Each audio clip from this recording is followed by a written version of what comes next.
Hello again. We continue our focus on conflict and negotiation in our group work, learning how we can communicate more effectively in those difficult situations that are bound to come up. After all, groups are made of imperfect people, including you and me.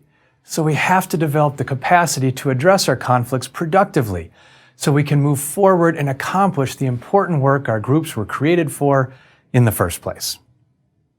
With that in mind, we've learned how groups can have a good fight, communicating in ways that keep the conflict constructive and focused on the issues, rather than devolving into dysfunctional interpersonal conflict. We also learned how we can choose the right words in an argument, not just coming up with a list of do's and don'ts, but rather asking a series of questions that can lead us to better words and help us manage and resolve our group conflicts.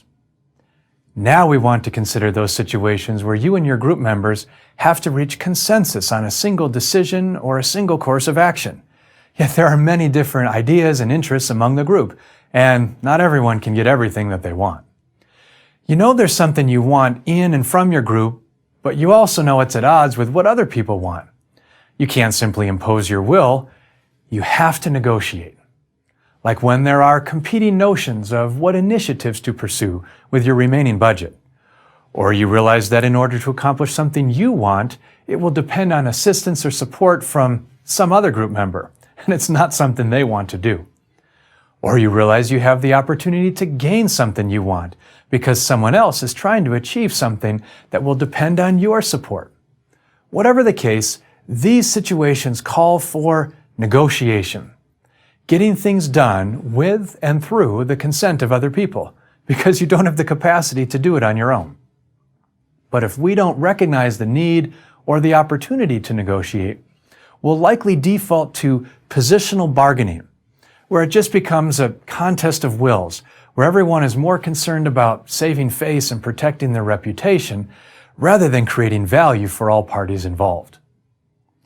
And negotiation is especially relevant for groups that aren't necessarily teams, where members of the group don't always share common goals or objectives, and may even be in the group because of their opposition to each other. Yet they still need to reach consensus on some sort of an agreement to solve an important problem. Like the context of civic groups we discussed in Module 1, which are often composed of community members representing different interests and approaches towards various social issues. Or a professional committee, where you're working as a group, but people are there representing different organizational units or departments, or even different organizations and agencies altogether. These are key sites of negotiation for groups. Of course, there are some times in life where you do have the ability to impose your will, and people will do what you ask, though sometimes a bit begrudgingly. But this is rarely the case in groups. In fact, many groups form precisely because this isn't the case.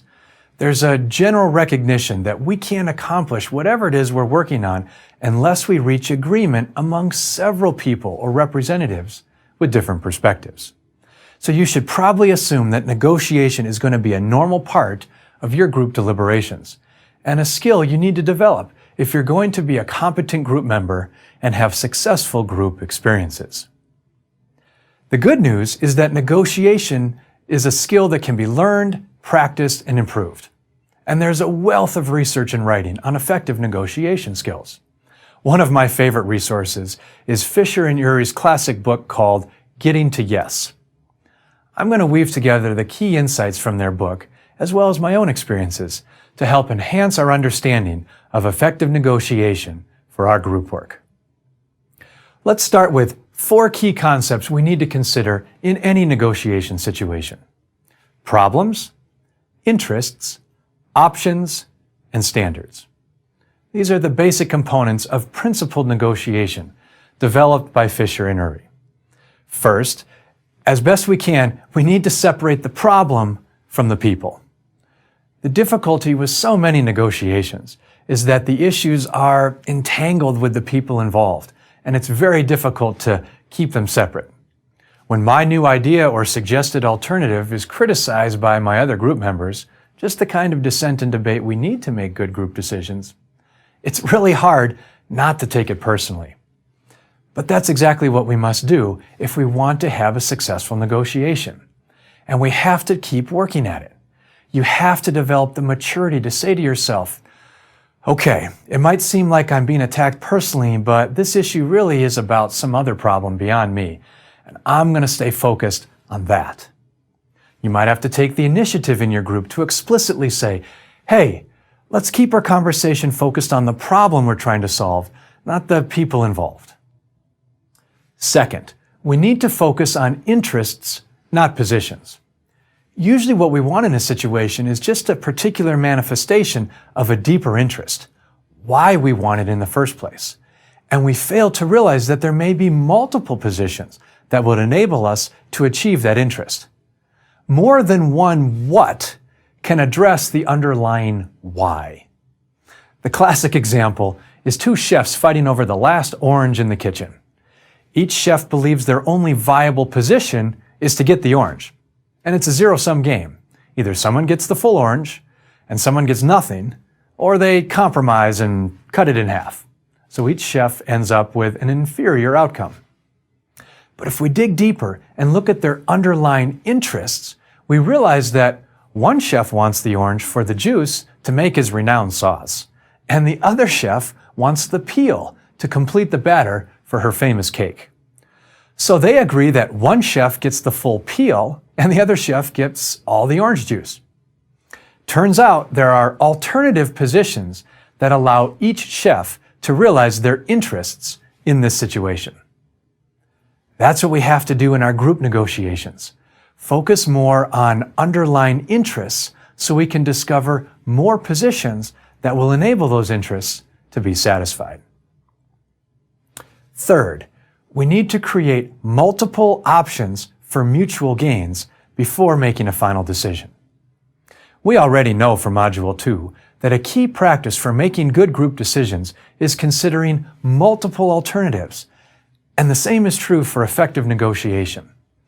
Too often we get locked into the initial framing of a dispute, this versus that, which doesn't give us much room to maneuver and increases the likelihood that we'll get into a contest of wills, positional bargaining, instead of practicing principled negotiation.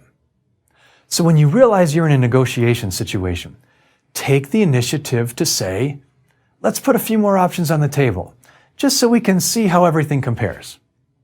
We need to see how different ideas and positions and interests relate to each other.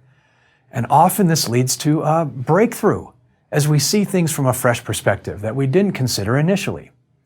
We need to expand the pie before we divide it.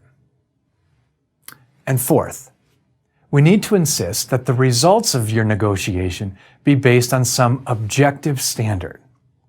Before you get too involved in a negotiation, clarify exactly what a successful outcome would look like or needs to accomplish. This gives you a point of reference to guide that negotiation, an outside standard you can refer back to when things get complicated. So when you recognize that your group discussion is turning towards a negotiation over different alternatives, make sure you speak up and say something like, hey, before we get started, let's see if we can agree on some objective criteria to guide our negotiations. Or ask, what are some standards we can use to assess the various alternatives we're considering?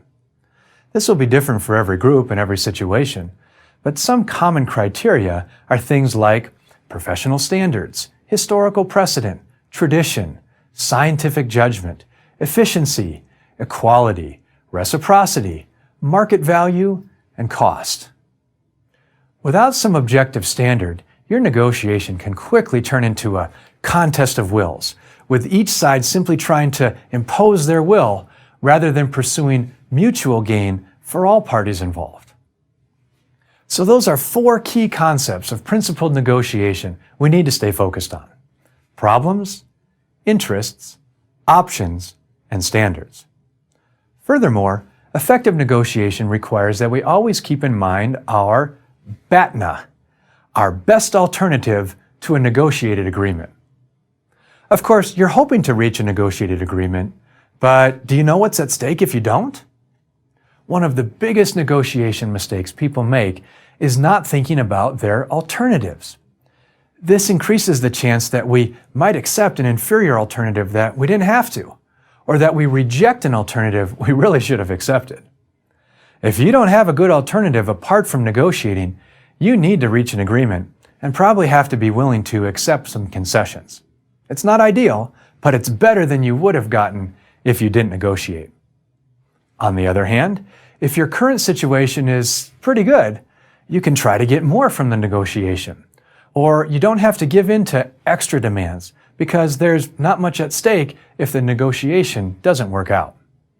To use a poker analogy, knowing your BATNA is like knowing what's in your hand compared to what's showing on the table. If you have a good sense of what's at stake if you don't reach a negotiated agreement, you'll make better decisions regarding where to make concessions and where to hold your ground, resulting in a better overall outcome for everyone involved. Finally, what should we do if people don't play fair in a negotiation? Let's be honest. Many negotiations can get intense, and the stakes can be high for the people involved. So it's tempting to do whatever it takes to win. And that can involve some dirty tricks or questionable practices, like dishonesty, misinformation, or personal attacks. In these situations, Fisher and Uri say in their book that the best things we can do are recognize the tactic, raise the issue explicitly, and question whether or not the tactic is legitimate or desirable for what we're trying to accomplish.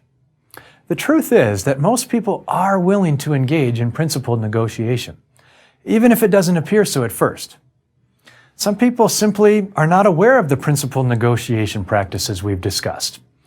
Others feel threatened by the thought of negotiation and the potential of not getting what they want, and thus they resort to dubious tactics. But don't engage at this level. Raise the issue, offer an alternative course of action, and give people the space to realize the value of principled negotiation without hurting their reputation. You have to have the courage to say something like, "Okay, I understand this is a sensitive issue, but that approach isn't going to get us anywhere.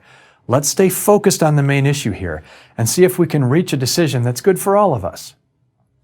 Fisher and Uri call this negotiation jujitsu because we don't counter this sort of attack with a direct rebuke, but instead we redirect the momentum of the dispute onto a more productive trajectory. And this is where we can go back to the 4 components of principled negotiation, encouraging people to focus on the problem, to discuss their underlying interests, to create more options, and to revisit the standards guiding our negotiations.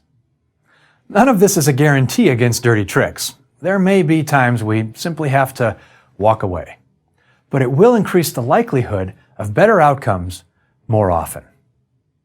So those are the key aspects of effective negotiation for our groups. For those times where we need to reach consensus on a single decision or a single course of action, yet there are many different ideas and interests among the group, and not everyone can get everything that they want. But we don't have the ability to simply impose our wills to get what we want. We have to negotiate. In these situations, we need to focus on the 4 components of principled negotiation. We have to consider our BATNA, our best alternative to a negotiated agreement, and we have to know how to respond to dirty tricks and questionable practices. Next, we'll transition to the topics of difference and diversity, exploring why they matter for group communication and what issues of difference and diversity we should attend to. I'll see you in our next video.